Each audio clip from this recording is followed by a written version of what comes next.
So we live together. Yep. We watch football together. Yep. We talk about football together. Yep. Why don't we just start a podcast? Sounds like a plan to me. Let's go! Let's go! Hey, whoever animated that intro, He looks exactly like you. he looks exactly like No. you. On my life, Ask the people. they got Ask everything. the people. Who Chat- does it look more I was like? about to say, chat, comments below. Let us know who nailed the animation more, Yes. Cam or myself. The I think thing it's is, Cam. They gave me an accessory, so people are gonna be like, "Oh, the hat is exactly your hat." But actually, look at the face; it looks exactly like. Wow, you say I got a drawn-on face. Very Crazy. You easy to draw, man. I mean, look, we got an intro. We still don't have a name. This is the show about a name. We'll get there. The We'll get small there. details. Content is more important. And speaking of content, Cam, second podcast ever, and we're about to hit them with an interview like this. Listen, We do went big down things, man. to Manchester, interviewed our good friend Wayne. I call him Wazza. He told us actually, he's like, yeah, only, my friends call me Wazza. Yeah, So yeah, it's just- fairs. You know what I mean? And we got this amazing interview for you guys. So, ladies and gentlemen, without further ado, remember the name. Ladies and gentlemen, it's Lyés and CultureCams here. Today we are at EA Sports FC, and we are graced in the presence of future stars icon, 5-time Premier League winner, the only man to ever register over 200 goals in the league and over 100 assists.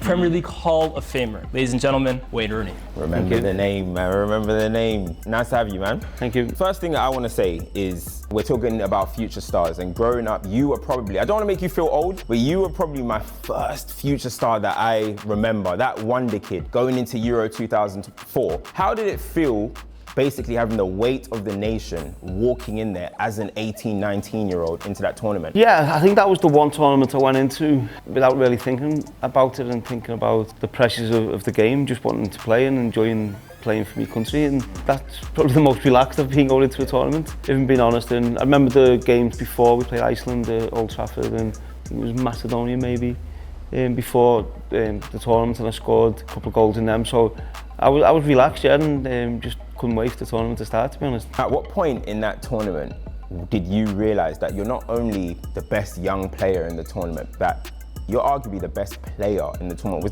Was there a moment in that tournament where you realised there was Zidane's, there was Henry's, all these players, but did you think, yeah, I'm the best here? Yeah, I believed I was the best player in the world. And that's 18. And that was my mentality and confidence that I had. And I remember the first game against France, and I couldn't wait. Obviously, you had Zidane, Henry. Remember him before the tournament questioning why I was going at such a young age and why I was playing for the country. There was loads of things coming up against that France team, and I just couldn't wait to play against them. And I think they really were surprised really with how physical I was first of all, but also they couldn't get near me at times. So You're kind of, I would say, the ultimate success story of a future star, a wonder kid, going on to then become one of the best players of all time. You see a lot of really great young players in the last 10 years or whatsoever, but not every single one managed to make the transition. You see a lot that falter early on. What was it about you that made it so seamless? Like, was there anything about you that made that transition seamless? just not taking anything for granted really. I think every training session, every game I went into was I had to prove myself to me. Obviously where I grew up and my morals, I was taught not only to take for granted, you have to take whatever you want, you have to work for it, you have to take it, and that was always live with me. And I think nowadays I've seen a big shift and a change, and players think they should play just because they're there, or you have to work to and earn the right to play every week, and that was always my mentality as professional and as an academy player as well. So how do you feel that like every young player that comes up now, especially English, the Judes, Foden, Saka, Cole Palmer, these names, when you speak about them, they say the best English talent since Wayne Rooney. How do you feel about being that benchmark? That's down to them now. No, I suppose it was the same obviously with Paul Gascoigne as well before. I think the way I come into the Premier League and into the English team, of course, them comparisons are going to be there. And I think we're blessed in England at the minute with so many great young players. You look at Bellingham, Saka, I think is amazing. Rashford, Foden, there's so many good young players, and hopefully they're the group who can bring success and bring a trophy back. But hopefully they play with a consistency throughout the years, and I think we'll all be in for a treat. There's a word that's going about at the moment that's caused so much debate online. We've been involved in it as well. It's pure footballer, right? So Hazard recently just said he thinks he's a better pure footballer than Cristiano Ronaldo. And Joe Cole actually said that he thinks that you are a better pure footballer than Didier Drogba. How do you define that word pure footballer? A lot of people think maybe it's you take away the goals and the assists. What are you like as a natural talent? What would you define as a pure football player? So for instance, Cristiano Ronaldo, his mindset is goals. He doesn't care about anything else, it's goals. That's all he wants. And where you look at Messi, for instance, he wants to play a bit more, and I suppose that's what Hazard saying, he'd like to play, and exactly like myself. I seen something Guy Neville said, I think it was yesterday, Alex Ferguson used to always have a go at me for coming too deep, but I wanted to play football, and, you know, and I could have been a bit more selfish and stayed up top and maybe scored a few more goals, but I wanted to play, I wanted to enjoy the game, and I'm imagining that's what Hazard means. Yeah, that's exactly what I think as well. Interesting. Well, you kind of brought up a few English talents that are kind of coming through the ranks, and one of them you brought up was Jude Bellingham. Now, Jude Bellingham has been on the record saying that coming up and growing up, you were one of the biggest influences on him as both an English player and an all-action footballer. You played against him when he was about 16, 17 in the championship. Be honest, seeing what he's doing now at Real Madrid, did you really think he could go on to do what he's doing at the moment? Obviously not them, but what I did see was a real top mentality. He actually man-marked me in the game, and I was dragging him into areas where I knew he didn't want to go, and he was getting a bit fed up. But what I really liked is he weren't afraid to leave his foot in and go in for a tackle with me and stuff like that. And I think just that mentality for a young lad, and I really liked that. I said that straight after the game actually, and I think what he's doing now at Real Madrid is incredible, and scoring goals, creating goals, work rate. He's a top player, and I think over the next few years hopefully he can go on to, you know, keep doing what he's doing, and I'm sure he'll be successful at Real Madrid, but you just hope that he can bring that to England. Now, do you see a Ballon d'Or in his future maybe? You never know, and I think it's up for grabs, isn't it, now? I think Messi, Ronaldo, I don't think you can't see any of them win another one now, and you know, you've got Haaland, you've got Mbappe, Bellingham, you've got so many top players. It's there for them, so that should be for them a goal for them really. So you see, obviously Jude, you played against Jude in the championship, right? So there's so many young players that have come through the championship now. You think about Jack Grealish, James Maddison, Bowen, Eze, Mount. Do you think the championship is somewhere where the top teams need to be looking at more, or do you think it's maybe they go to that middle club and then make the ascendancy, or do you think maybe the top clubs are just directly looking at the championship? I think a big difference, obviously I've played in the championship, managed in the championship. The biggest difference is in mentality, 100% I think, because a lot of the players, some obviously haven't got the talent to play in the Premier League or the ability to. There's so many players who have got the ability, but it's a mindset and a mentality, which that's why they don't. It's unfortunate because they're not getting to the level which you believe they can do, but yeah, there's been so many, especially over the last few years, top players coming out of the championship. I remember I was actually trying to sign Eze for Derby when I was a player. All up, man. I was playing against him, and as he's ran past me, I've said to him, I need to speak to you at the end of the game. So, player manager. Yeah, but no, I think it's a great base for Premier League teams as well, for the young lads to learn and go and play a physical and a high pressure game to go out on loan. And I had Ted Mengi on loan at Derby County, and it's great for them to learn and understand the pressures of playing professional football. So we're gonna bring over now your future stars icon item. And let me tell you this, right? I have your 88 rated icon in my team. On my life, every single week you carry me. 264 goals, 292 games. Woo! It's unbelievable. And this item right here, wow, unbelievable. I'm gonna hand it over to you. Thank you. Give me your first initial thoughts. How insane is this item? 94 pace. I was actually looking at my hair, to be honest.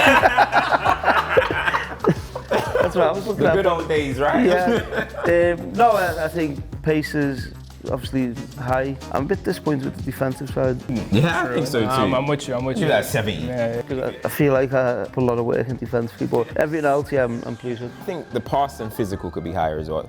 I think so. I think Rooney was an absolute bull. Yeah, but also you have to remember this is an item when he was about what, 16, 17, 18. When he was 89 physical was insane. 16 pushing about big 30-year-old men. Yes, yeah, I think it should be higher. Yeah, but no, I'm pleased with it. Nah, no doubt. In comparison to what you see now, a young Wayne Rooney, 91 rated, pace 94, all of that.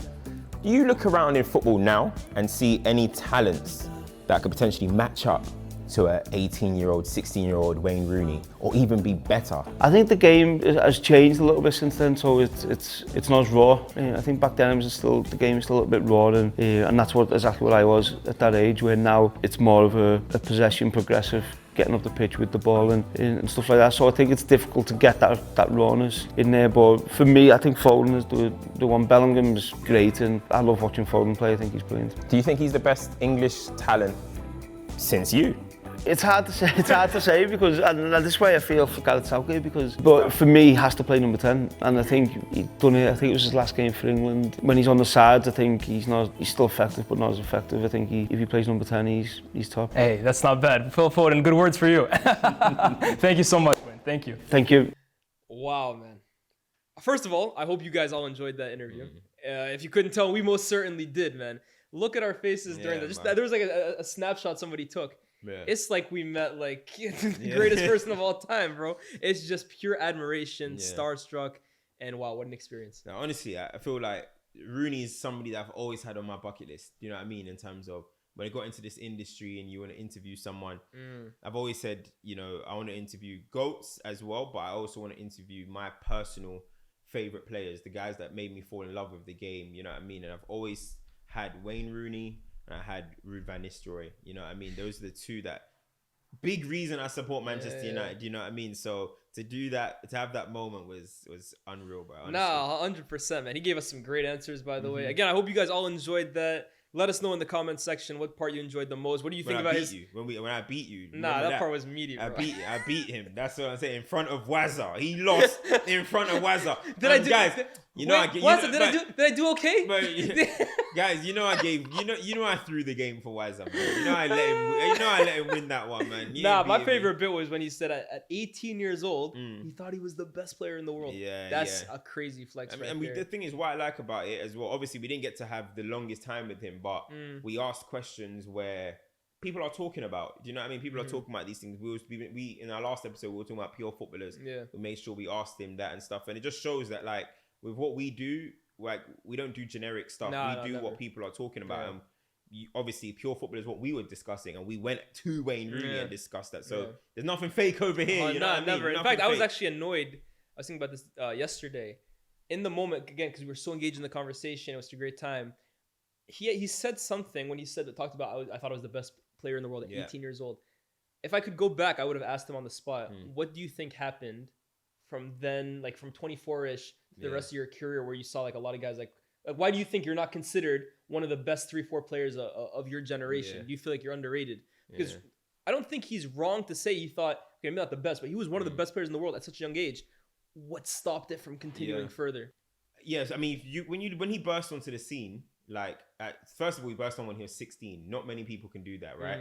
And look, I think Rooney would admit himself as well, like in terms of taking care of himself and stuff throughout his career. It probably wasn't to the level that you'd expect maybe the most elite athletes. But that's what we loved about Wayne Rooney. He was off the street, the anger, the fire. That's what it was. And I actually think once everyone started telling him he has to calm down, it took something out of him, you know? So, look, I feel like sometimes we look too much at what a player could have been than what they actually were. Wayne Rooney is the best English player ever. What is it you say about regret? Regret is the biggest thief of enjoyment or something. Or something like that. That's my favorite saying. So I just think, sometimes we think about what could have happened, and really and truly, what could have happened in a way. He's United's all-time scorer. He ended as England's all-time scorer. And for me, he's the most talented English player I've ever seen since ever. I mean, I know the OGs, if there's any Paul Gascoigne. Plus, no, they might say Gascoigne. or they might say Bobby Charlton or something. But from what I've seen throughout his career, it's easily Rooney. So that was sick, man. He's a nice guy as well, too. Obviously. Yes. He blessed us with signatures. This is obviously the United kit from the last time we won the league. Guys, I had to get out the vintage one, man. Lyés, best wishes. To Cams. Best wishes. Nah, but honestly, this is funny because this kit, like, not the greatest memories, but it's so early into my football. This was my second World Cup that I had seen. And it's just like... Damn! and it's like, this one was the one where I was really immersed in it, though. Like, the first World Cup, I wasn't really... You're young, of course. course. But this one, when we went out, I cried. Emotional dude. We When cried. I cried. When you lost to Portugal. When we lost to when England lost to Portugal, I cried, bro. I cried. And Rooney getting sent off. That was emotional. Yeah, It that's was sad, emotional. man. And the whole Ronaldo thing, the winking and all that, like that's what they were talking about. At the, Whose side were you on at that point? I was on Rooney's side. Yeah, Are you real mad? men. Good. Yeah, you good. mad? I know you're a Ronaldo Yo, fan. I was on Rooney's side. I was on Ronaldo. I was like, yo, nah. And because when you're young, yeah, I was genuinely like, how could he do this? Yeah. Because, bro, like now that I'm older, not even older, after like during the summer, I was like, okay, this is pathetic. Now, even as a kid, I was like, this is pathetic. But it's the way they were talking. I don't know if it was ITV or whatever it was. It's the way they were talking about that wink. Like, honestly, I felt like he came back like a villain. I He came genuinely back like a thought villain. Ronaldo like stabbed him in his back with like, I was like, no. How could you do this to me? Yeah, no, honestly. And obviously in the summer, people might not remember the whole summer was fueled with Ronaldo's not returning. Ronaldo's not returning. He might go Chelsea. He might go. That was all the talks in it. So when he came back, and obviously, the rest is history. The rest is history. Speaking of Ronaldo, I mean, Rooney and Ronaldo obviously formed such a brilliant combination together. And when we kind of talk about maybe why didn't Rooney end up becoming or viewed as one of the greatest players of his time, or at least top 3, top 4, I think another reason is probably because there was a period in Rooney's career where he was really sacrificing parts of his game, especially the goals and the assists maybe, to kind of be his second in command. I want to ask about that though quickly. We all say sacrificing, right? The word everybody uses for Wayne Rooney is sacrifice. Yeah, we all say it.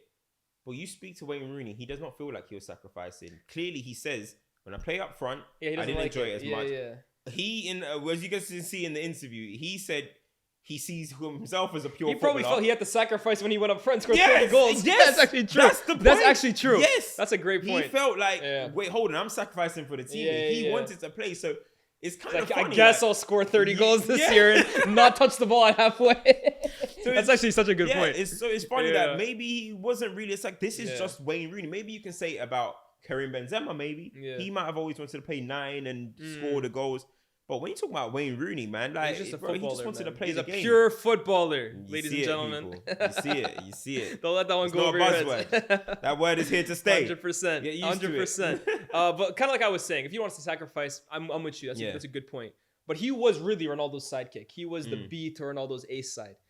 And it got us thinking, especially this week of all weeks, about other great sidekicks in the game. And I don't think really in the modern era, Cam, unless you can think of anyone else, anybody comes to mind more when you think of a Robin to someone's Batman than Angel Di Maria. And Angel Di Maria, it's his birthday this week. So happy birthday to Angel.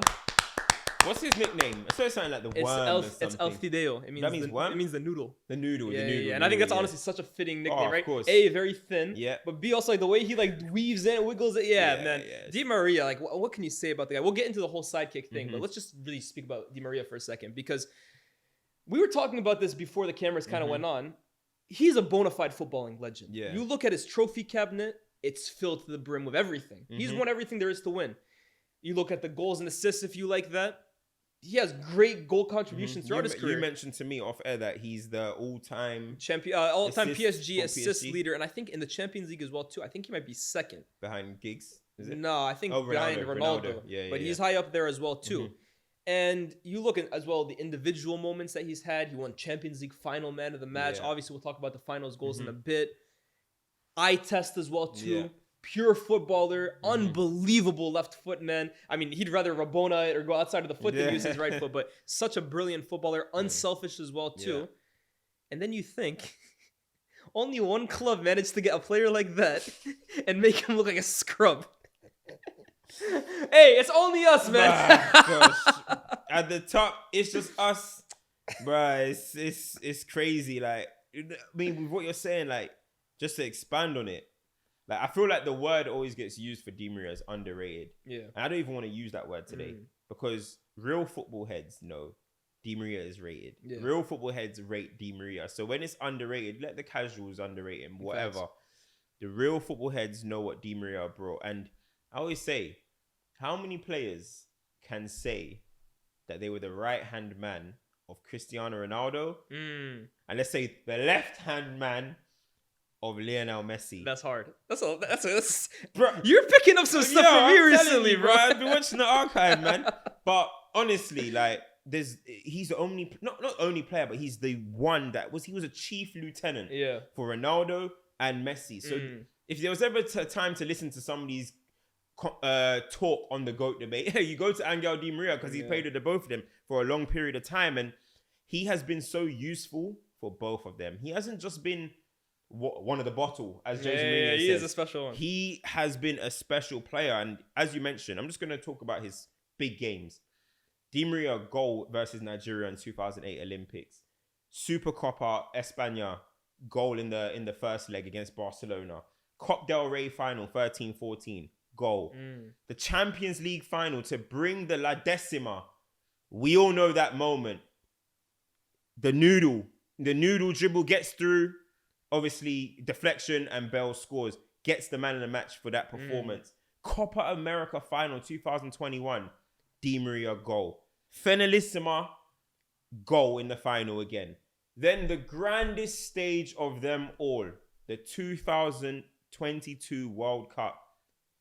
Di Maria scores in the final. He is a certified big game player. And guess what?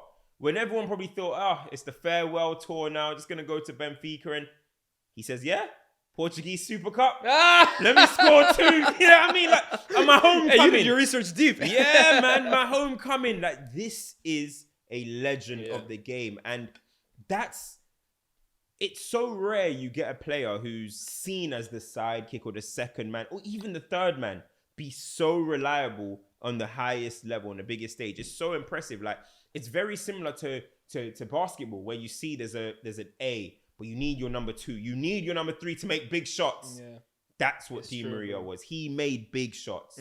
And he is so reliable as well, too. But I think one thing that people always forget about, too, of Di Maria is, again, you use that word unselfish. He was willing to basically, and I'm going to say sacrifice for him in this sense. He would sacrifice parts of his game for the benefit of the team. I'll take the 2013-14 season, for example. He was brought in by Mourinho to be a high-flying winger. Play on the right or play on the left and kind of be like Ronaldo's B-side. Ancelotti comes in, who I call the midfield whisperer in general, right? He can create a midfield out of nothing and turn players into the best in the world. And he sees Di Maria and converts him almost into this all-action midfielder in a midfield 3 of Alonso, Modric, and Angel Di Maria. Yeah. Unbelievable. And the role that he plays in there too, all of a sudden now, bro, he's winning his tackles in there. Yeah. He's progressing the ball from deep. Yeah. He's dribbling people, still getting his crosses in. And that Champions League final, right? Real Madrid pushed and they pushed and they pushed, bro. And it looked for a long time like Atletico Madrid were going to just beat them on the day. But one guy was continuing over and over to push the narrative, bring his team forward, create chances on goal. That's Angel Di Maria, man. For me, I think this is sometimes overstated. He is a legend of the game, bro. Yeah. He is a legend of the game. The longevity, the trophies, how much he's meant to both Messi and Ronaldo. You cannot tell the story of Ronaldo without Angel Di Maria. You cannot tell the story of Lionel Messi without Angel Di Maria. That's a special player right there. Starting from the very beginning as well. As I mentioned, the Olympics, the very beginning. I'm Nigerian, so I know you're playing that. Hey, Argentina have had y'all's number, by the way. Argentina, Nigeria is a funny little rivalry. Even this is not a rivalry. They always kick your ass. Even Messi has spoken about it. Like, we always seem to get them, and it's fun to play. We played in 2010 as well, I believe. 2014, 2018. You guys played 3 World Cups in a row. We always play each other, so it's quite funny. But like starting from the very beginning, he's been there, and as I said, he's been in star-studded teams: PSG, Real Madrid, Argentina. He's been the sidekick for Neymar, bro. Let's not even forget that. He's played in so many star-studded teams. So many of the GOATs or the greats of the generation have been alongside him, but he never gets overshadowed. He's always one of the best players on the team, one of the most reliable players, one of the most versatile players that you're talking about. So this is an ultimate. I don't even, I hope people ain't thinking we're using the word sidekick as a thingy. Sidemen have made sidemen sound like a big thing now, right? You know what I mean? So now it's good to be a sideman, but honestly, like, I don't want people to think that's a disrespect. I don't think it should be though, bro. When you're playing with Messi and Ronaldo for as long as he did, you're not going to be better than them. You have to find ways to succeed alongside them. Yeah. And I think that kind of almost brings us to our next point. When you look at like players, let's say of the last like 10, 15 years, who have kind of made it a skill that when there is a main guy on the team, they can still coexist with them and give you great moments and great seasons and great goals. Who are kind of the ones that we spoke about Rooney a bit. Yeah. Di Maria, of course, is probably most synonymous with it. Is there anyone else that comes to mind for you? I think we touched on it a little bit, but I think Karim Benzema. I think Karim Benzema, for the years that he did at Real Madrid, when Cristiano was there, Kaká was there, all Di Maria, all these Ozil, all these guys, he found a way to coexist with Ronaldo while still putting up 20 a season.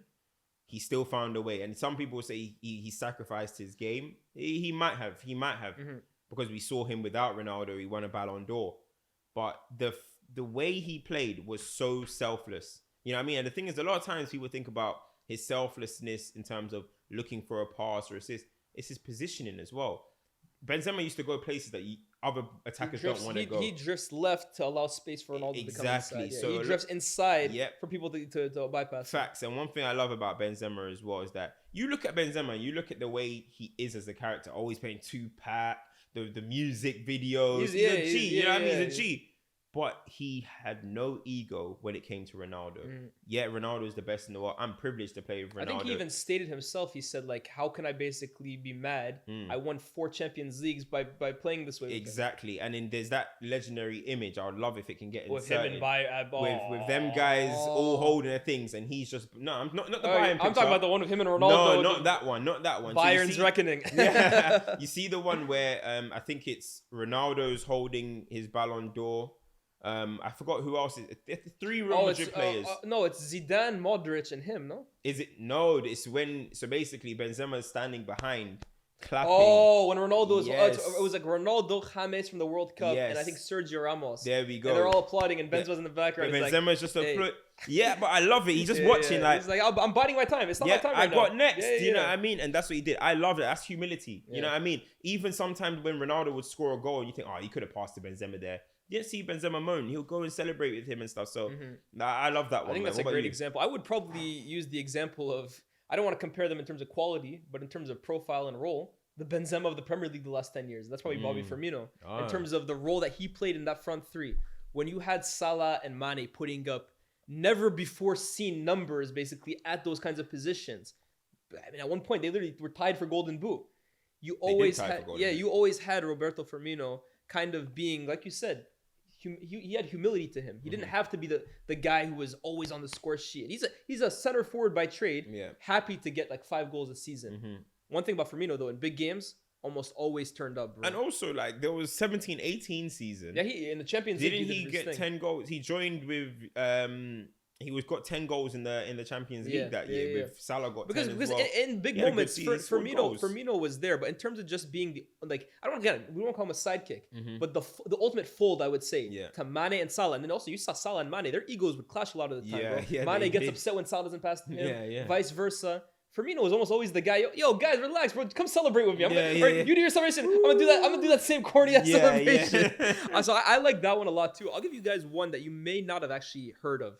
This is like, you have to be really plugged in for this. Okay. 2010-11 season. AC Milan win their first Scudetto in like years, bro. Who's the player you think of when you think of that Milan team that won in that season? Zlatan. Yeah, and Zlatan had a great season. I think he had 26 GA that year for a Milan team that were really good defensively resolute. Didn't score that many goals in Serie A. Like, he was the guy up front. Allegri. But hey, that Milan team was really good. So he had 26 GA. But next to him was Alexandre Pato. Now, if you guys remember Pato, he was supposed to really be next up. I remember when Milan signed this guy when he was 17 years old, and he came into the starting 11 of R9 and Kaká and stuff like that, and he was still putting in work. Rapid, good technique, bow-footed, good of his head. Like, I honestly thought Pato was next up. Like, that's a wonder kid that I had a lot of stock in. And injuries and depression that really took a toll on him. But that season was really one of his main, like, I'm him. Okay, I'm here. I'm one of the main guys for Milan. We talk about Zlatan's 26 GA. He had, I believe, 18 goal contributions in 2010-11. And you might say, oh, that's not that much. You look at how much guys are getting right now. Together, Zlatan and Pato's goal contributions accounted for 68% of Milan's goals that season. 68%. Wow. So you weren't getting production from Seedorf that year. You weren't getting production from Robinho, who played a little bit. Ronaldinho, like, re-left in January. Pato and Zlatan carried that front two. And we always talk about Zlatan. Don't forget about the kid, the duck they used to call him. What about you? That's a good one. That's a good one. Pato is a good one, especially because of how his career ended up panning out. Yeah. And even when I spoke about Ganso, there was a lot of people that were saying, "Oh no, it's Pato Pato and is stuff." crazy, So man. You remember that goal against Barca? of course, that's a legendary goal. That's a Legendary. legendary goal. So that's a good one. I would say there's a few. Yeah. I want to go through a few, but there's one that I think like people kind of forget about a lot, and you're looking at 2009, 2010 Chelsea. Ooh. You're looking at. Can I say, by the way, Ancelotti's team, that's my yeah. favorite Chelsea team ever. Yeah, That I team don't was blame you. crazy. I don't blame you. That was a really good. Not my favorite, but that's a good team. Yeah, in terms of entertainment, that team was showtime, for sure. So you're talking about Didier Drogba that year, There were 29 league Lampard, goals. Anelka was really good Lampard, that year. Anelka was good, Yeah. right? So these are the names that you kind of think of. Yeah. But there was a man in there that had such a sleeper season. And that was Florent Malouda. Malouda was really, but you know, Malouda actually won, I think, Fans Player of the Year for Chelsea that year. And Drogba and Lampard both scored 25 plus. There we go. Deserved so because Malouda that season was incredible. And the thing that was so good about him is he would have played on the right, he'll play on the left, he'll play in the 10. He was playing wherever. You know what's funny, Cam? He was basically Ancelotti's Di Maria for that team. Damn, great example. And and the thing is, that season, he scored, I think it was 12 league goals, 15 goals, all comps. And that was a Chelsea team that scored over 100 or 100 goals or something like that. And Malouda's contribution was so slept on. Like really that good. team would not have been that team without Definitely Malouda. not. And as I said, we talk about Lampard, we talk about Didier Drogba, we talk about John Terry's, these type of players. But Florent Malouda that season That's a great shout. was an ultimate lieutenant. He was a lieutenant. He knew his role in that team and he delivered it well. And he scored some big goals as well, some great assists as well. And Malouda had a very good left foot. Yeah, Very, he was very a good one, left bro. foot, Honestly, very good. And he followed it up the next season and scored more league goals. He as started well, the season off on fire Yeah. last year. No, I remember actually. That's a great shout. Man. Yeah. People were genuinely thinking at that point, like, is he their best player? Like, I know Drogba had the most goals and stuff. Lampard had a great year, but Malouda that season was Because unbelievable. often what people do is like you have a star man, yeah, but then you look at who's the glue of this team. Yeah. Who's, It might have who's- been him, bro. Who's really the glue of this team? It's the way you were talking about Firmino. It's the way we're talking about Di Maria. I feel like Malouda had that same effect on that 09-10 that's a Chelsea great team. Have shout. you got anyone else? I mean, that 09-10 season, Mm-hmm. as a United fan, I think Valencia had a great season, Oh. bro. Valencia that year, we bought him from Wigan. We were all really upset, right? Because Mm-hmm. we had sold Ronaldo for £80 million. We had sold Tevez for I don't think we even sold him. I think Mm-hmm. we just refused to buy him. And you look at that window. You look at Michael Owen on a pay-as-you-play contract. Obertan, who was just basically like, we knew a little bit about him from Bordeaux, but he was so raw, so unproven. And then a winger from Wigan who had great success in the league, but you're asking to replace Cristiano Ronaldo with a guy who was basically lining up for Steve Bruce's Wigan. Come on now. But he came in and really made an impact from the start. That season, it almost felt like every single goal United scored was Valencia down the wing, crossed into the back post, and then Wayne Rooney just developed heading that season. Yeah, It felt like every goal that we scored was from that. Yeah. And I always got frustrated from Valencia from that season onwards because I always used to think his crossing at times became like inconsistent. Like Just like sometimes he would just like blasting it, innit? he'd like do that little shimmy, Yeah, and then go down the blast it. line, and then just shoot it into someone's shins. Yeah. But that year, his crossing He was on point, floating bro. them and everything. So that I season. think Valencia that year, man. Without Rooney was obviously our star guy. Fletcher had a really good year that year as well too. But Valencia was so key for us, man. because we've been on the Premier League. Yeah. There's a few more in the Prem that I want to get into, but I want to take it international first. Go ahead. I want to talk about if we're talking about a soul moment. I want to talk about the 2002 World Cup, the champions, Brazil. I want to talk about Rivaldo. Oh, that's a great one. That's a great one, Ken. You're on fire today. Hey, Rivaldo. Yeah. Listen, R9 gets the plaudits, right? For that first, the iconic hairstyle. Yeah. The comeback from the injury. He won the Ballon d'Or. He scored the goals in the final. Deserved. R9 is one of the best we'll ever see. But Rivaldo, that tournament, he scored in the first 5 games of that tournament, right? It was also marred by the little diving moment. Everyone tried to cloud his World Cup because of that dive when the ball got kicked at him. But he said, yeah, you guys can talk about you that laugh all you while want. I get it done on the pitch. And he scored in the first 5 games. And then not only that, you look at the final, right? Who runs the dummy over to confuse the German defense so Ronaldo can get the ball and slot it? It's Rivaldo. Rivaldo was a key man. And honestly, guys, if you watch very closely, he might have been the best player of that tournament. I know R9 took the awards. Yeah. Felipe If you watch back that Scolari- tournament, guys, Rivaldo was unbelievable. Luis Felipe Scolari himself named Rivaldo as the best player of that tournament. R9 won it, but if you know, Yeah, you if know. you know, you know. I like that. Rivaldo. I hey, like that. Who's your Prem show? My Prem ones, there's a few. I'm Mm. going to say. You said a really good one off air. I want you to mention for Barcelona. Yeah. But I'm going to go with two players. I'll get into them. One is Daniel Sturridge. Oh. Daniel Sturridge in 13-14. SAS. Listen, Luis Suarez was banned for we know First, why. like, what, He was 7 banned for games, yeah. the incident. And then he came into the team, Daniel Sturridge. And I remember because I read Gerrard's autobiography actually. And Gerrard was telling, Daniel Sturridge was coming out of training and saying, I'm injured. I can't play this game. Gerrard said to him, no, Daniel, you have to play. You have to, like, push the barriers this time. Like, you often kind of just, every time you get a knock, you don't want to play. Yeah. We haven't got Suarez. We need you. We need you. This is what Gerrard, this captain. That's real This is what we leadership. need you to Yeah. do. So after all that motivation, he said, all right, I'm going to play. And in the first 3 games against Stoke, Villa, and the big one against Manchester United, Daniel Sturridge winners. Wow. His fingerprints were on all of those. And then he went on and scored 20 league goals. Luis Suarez gets all the plaudits correctly because he was absolutely unbelievable that year.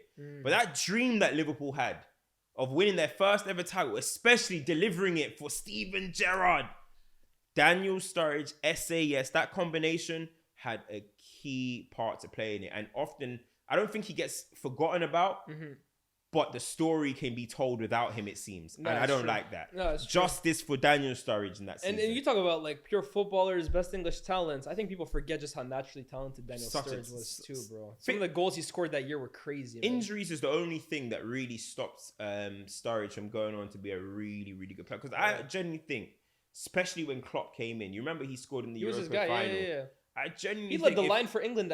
Was it in Euro the Euro 2016? 2016. Yeah. I genuinely think that if he was fit, he could have been part of this dynasty. Not dynasty, but he could have been part He of could have this been part of this era. great yeah, Liverpool era. I made this right way. 2016 was Kane. 2014 was when he was expected to lead the line, and I think he scored against In Italy. 2016, he scored against Wales. No, but I think he before- came on for that game. Oh, I think okay, 2014 Vardy though started he there. scored against Italy in the World Cup first game where you guys ended up losing 2-1.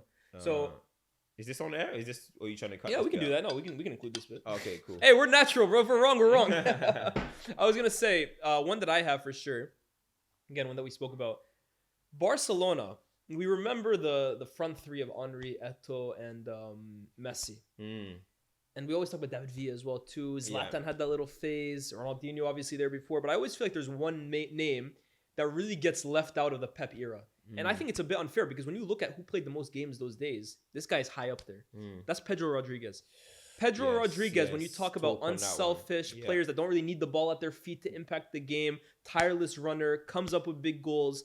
He was really that for Barcelona. You look at the year 2009, I believe. Pedro became the first player ever to score in every single competition to play. Wow. La Liga, Copa del Rey, Champions League, Club World Cup, Super Cup, Super Cup España. Every single tournament that he played in, he scored. And then you look at what he ended up doing for those Barcelona teams. Goals in El Clasico, Champions goals League in the final. Champions League final, the opener against Man United. He's the one who ended up getting Torres out of that Spain lineup and ended up starting the final for them. You look at those early years of Pep Guardiola at Barcelona, he was the entrusted one. Was he more naturally talented than Henry? No, but also Henry was kind of on the decline. Not as naturally talented as Villa, as Samuel Eto'o or Ronaldinho, but in terms of a guy that you just knew he was going to be a good outlet, he was going to do his defensive duties, both-footed as well. Pedro's left foot was unbelievable. mention And that. also such a good finisher in front of goal. Yes. In front of goal, Pedro was one of the most reliable finishers you had in the game those days. So never really got the plaudits like Messi or like David Villa, but Pedro, man, really, really underrated player of that team. That's a really, really good one because I always think about players that have IQ. That is Pedro. Pedro's IQ. He looked like he was that Lab Messiah. He looked like he was created in a lab by them. Yeah, Like, you have to give him this bit of data. You have to give him this bit of data because he was like just a coach's dream, Yeah. bro. Like he was a He coach. really was, bro. He was just like, and there were so many guys that tried to be the new Pedro, you know, Alexis Sanchez, Tello, Yeah, it's true. Bojan, Isaac Cuenca, you remember? Cuenca. Oh my days, so many guys. Yeah. Afalai before. Yeah. Well, he was Yeah, before. Heffron, if you remember Heffron as Yes, well, there too. were so many guys, but hey, Pedro was the Yeah. one that really understood the Barcelona way at that point. So that's a good one. My last one Yeah, let's hear it. that I want to throw in here, and I call him the most underrated Premier League legend. I call him, and that's Robert Perez. Speak on it. I think Robert Perez was so good. Like, obviously there was Giggsies, there was Beckhams and stuff. So maybe he kind of goes on the radar because he didn't win as many Premier Leagues and stuff.